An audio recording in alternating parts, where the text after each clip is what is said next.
We're often told to let go of our past. But what if truly letting go isn't about forced forgetting, but a deeper understanding? The Buddha taught a profound path in the Cet, Imicron, Kar, a letter 1, E47, Imicron Sutta. It shows how true freedom from remorse arises naturally, not by force. It begins with Sīla, ethical conduct, living virtuously.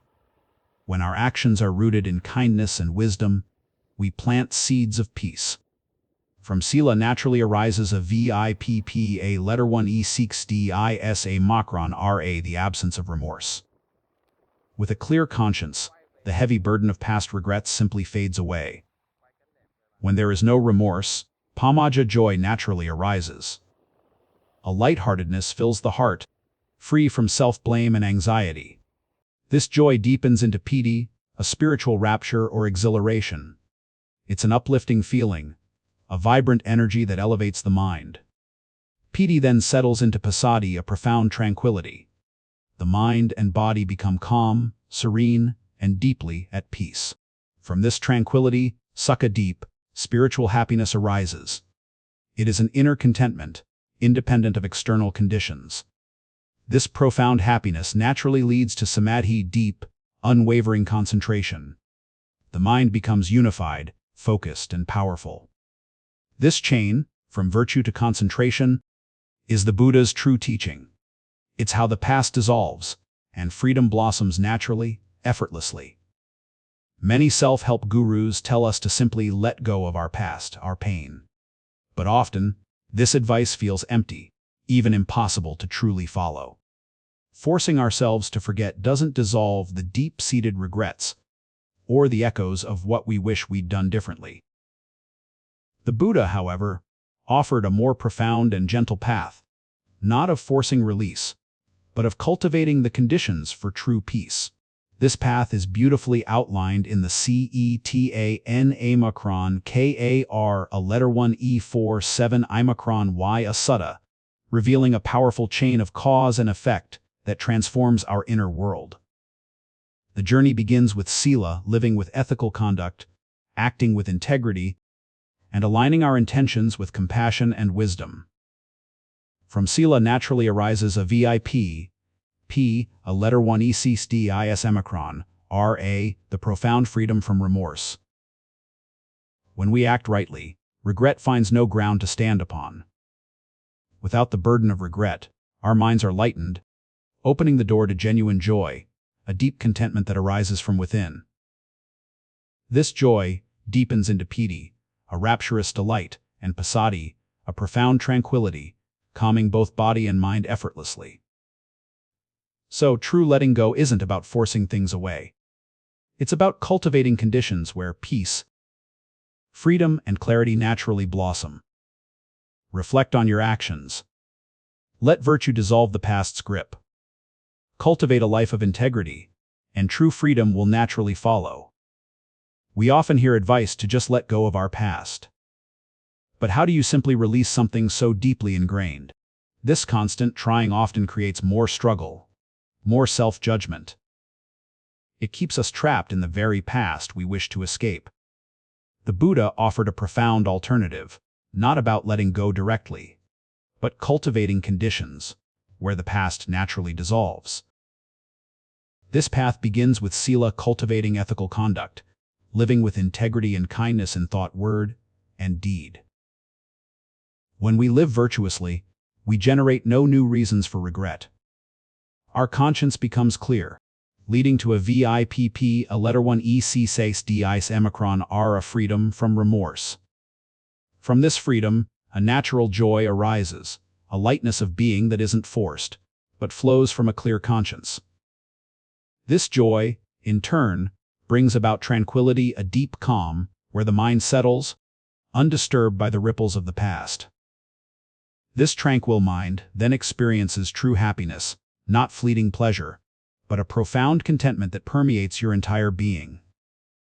This happiness naturally leads to concentration, and from concentration, wisdom arises, illuminating the true nature of reality. So, instead of futilely letting go, cultivate virtue.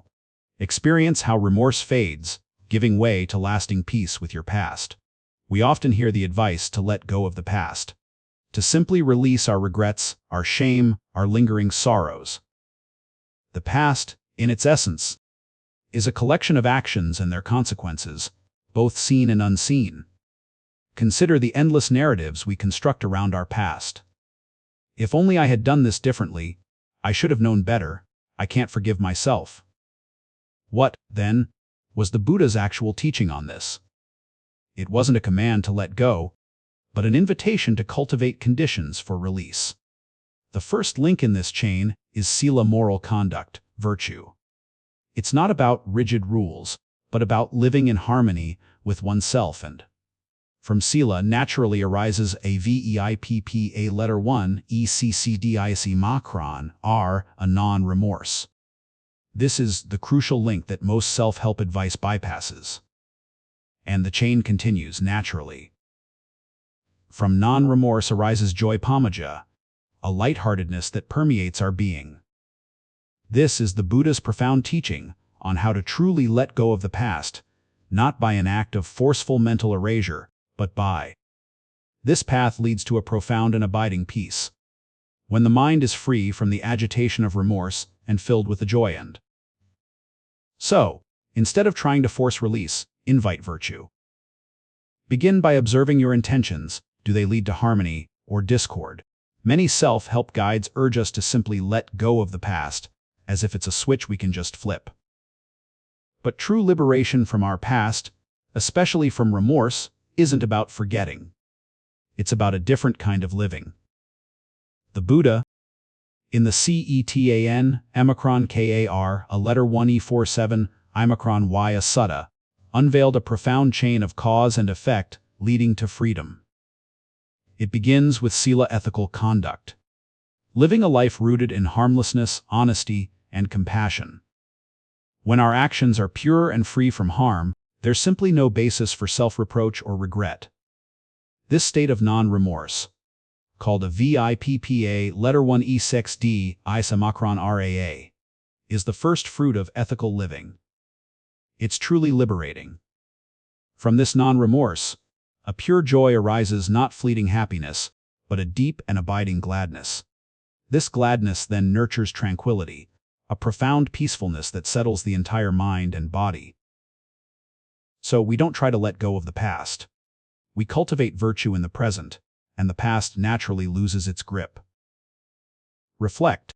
How can your actions today sow seeds of peace, freeing you from yesterday's heavy shadows? How many times have you heard someone say, "Just let go," as if peace were simply a matter of dropping what hurts? In the Cetaa macron Kankaa, R, a letter 1 E4 7 I macron Y a Sutta, the Buddha revealed something profound true: letting go isn't an action we force. He taught that when we live ethically, regret naturally dissolves.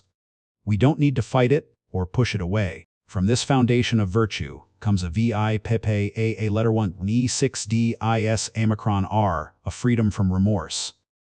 Not because we forced ourselves to let go, but because we've created the conditions. This freedom from remorse naturally gives rise to joy. Like a flower opening to the sun, no effort needed. From joy arises piti, deep rapture. From rapture comes Passaddhi, tranquility. Each state flowing naturally into the next, like a stream finding its. This is why the Buddha taught Sīla, virtue, as the foundation. Not because it's a rule to follow, but because it's the soil. So instead of struggling to let go of the past, we can focus on living ethically now. Each mindful choice creates the conditions for natural. This is the path of non-forcing that the Buddha discovered. Like watching a knot untie itself when we stop pulling at the strings. Begin with small acts of kindness, honesty, and care. Watch how naturally the heart begins to lighten, without any need to force letting go. Have you noticed how the harder you try to let go of your past, the more tightly it seems to grip you? The Buddha never actually taught us to forcefully let go. Instead, he revealed something far more subtle, a natural chain of cause and effect that In the Cetan a letter 1E4, 7, Avippaṭisāra, he explained that, when we live with virtue Sīla, something remarkable begins to unfold naturally within us. From virtue arises a Vippa, a letter 1E6dis R, a freedom from remorse. When our actions are wholesome, we naturally feel at peace with our past. From this natural peace comes Pāmojja joy. Not forced happiness, but a gentle gladness that wells up from living in harmony with truth. Joy then gives rise to piti delight and rapture. The mind becomes naturally buoyant, lifting above old patterns of guilt and regret. From rapture comes Passaddhi tranquility. The body and mind settle into deep calm, no longer fighting against what was or what might be. Tranquility leads to Sukha happiness. Not the fleeting pleasure we chase, but a deep contentment that comes from being at peace with all that. And from this happiness naturally arises Samādhi, concentration and clarity. The mind becomes steady, seeing things as they truly are. So rather than forcing yourself to let go, simply begin with virtue.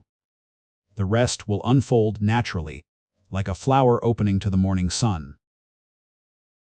Perhaps you've heard it countless times, just let go of the past. But have you noticed how this advice often leaves you feeling more frustrated? The Buddha never taught forced letting go.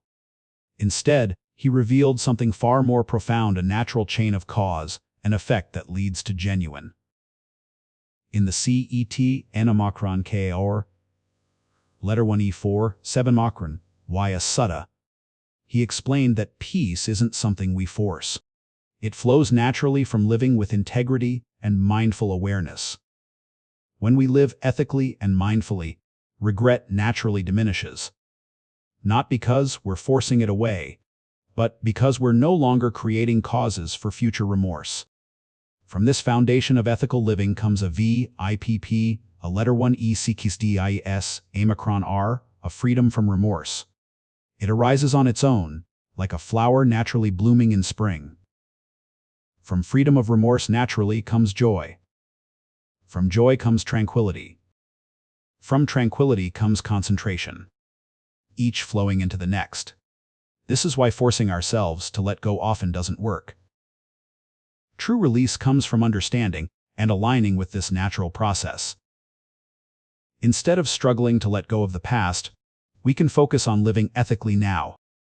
This is what the Buddha discovered. Freedom comes not from forcing, but from understanding. Not from struggling, but from aligning with nature's flow.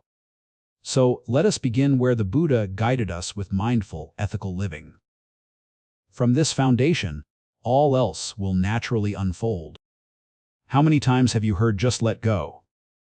As if peace were simply a matter of releasing your grip. In the Cetan Kar, a letter 1E47 Sutta, the Buddha revealed something profound. True letting go isn't an act of will, it's what naturally happens when we live. Think of a clear mountain stream. The water doesn't try to be pure, it becomes pure by naturally flowing over stones, letting each step. The Buddha taught that when we live with virtue Sīla, regret naturally begins to fade. From this natural fading of regret, a Vippa, letter 1E6dis R, springs forth an unexpected joy. This joy leads to calm, calm to concentration, concentration to seeing things as they are. When we try to force ourselves to let go, we often create more tension, like trying to smooth ripples in water by pressing them down. Instead, the Buddha taught us to focus on what we can actually do, living ethically, speaking truthfully, acting with kindness. Like a tree dropping leaves in autumn, there's no effort to let go. When conditions are right, release happens naturally. So instead of struggling to let go today, simply take one step toward living with more virtue.